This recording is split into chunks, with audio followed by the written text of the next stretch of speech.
గత ప్రభుత్వం అనుసరించిన విధానాల గురించి విమర్శలు చేశారు మంత్రి లోకేష్ అసెంబ్లీ వేదికగా. దానికి సంబంధించిన బ్రేకింగ్ న్యూసే మనం చూస్తున్నాం. ఆయన ఇంకా ఏమన్నారు చూద్దాం. గత ప్రభుత్వం 117 జీవోను తీసుకొచ్చి పేద పిల్లలకు విద్యను దూరం చేసింది అన్నారు లోకేష్. ప్రభుత్వ పాఠశాలల్లో 12 లక్షల మంది విద్యార్థులు తగ్గిపోయారన్నారు. 117 జీవో స్థానంలో త్వరలోనే మరో జీవో తీసుకొస్తామన్నారు మంత్రి లోకేష్. ఇక నాడు నేడు పథకంపై అనేక ఆరోపణలు వచ్చాయన్నారు మంత్రి లోకేష్. నాడు నేడు పనులపై నివేదిక తెప్పించుకుంటున్నాం, అవకతవకలు జరిగినట్టు తేలితే చర్యలు తీసుకుంటామన్నారు.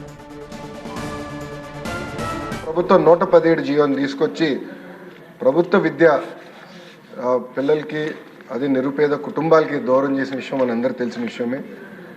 గత ప్రభుత్వ చేతకాంతనం వల్ల ప్రభుత్వ పాఠశాలలో దాదాపు 12 లక్షల మంది విద్యార్థులు తగ్గిపోయారు అధ్యక్ష. 12 లక్షల మంది విద్యార్థులు తగ్గిపోతాం జరిగింది అధ్యక్ష. అందుకే దానికి ఒక ఆల్టర్నేటివ్ ఏర్పాటు చేయాలని దానిపైన ప్రజాప్రతినిధులతో చర్చించి అదేవిధంగా పక్కన సంఘాలతో కూడా ఒక రౌండ్ చర్చ జరిగింది అధ్యక్ష. ఆల్టర్నేటివ్ పైన కూడా మేము చర్చిస్తాం జరుగుతుంది.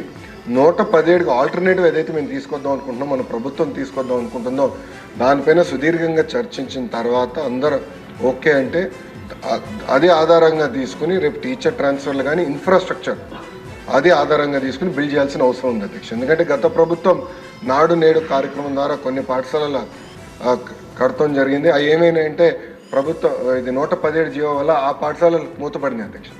విద్యార్థులు లేకుండా మూతపడింది, అంటే డబ్బులు ఖర్చు పెట్టారు, పిల్లలు లేరు అక్కడ. అలాంటి పరిస్థితి రాకుండా చూసుకోవాల్సిన అవసరం ఉంది అధ్యక్ష.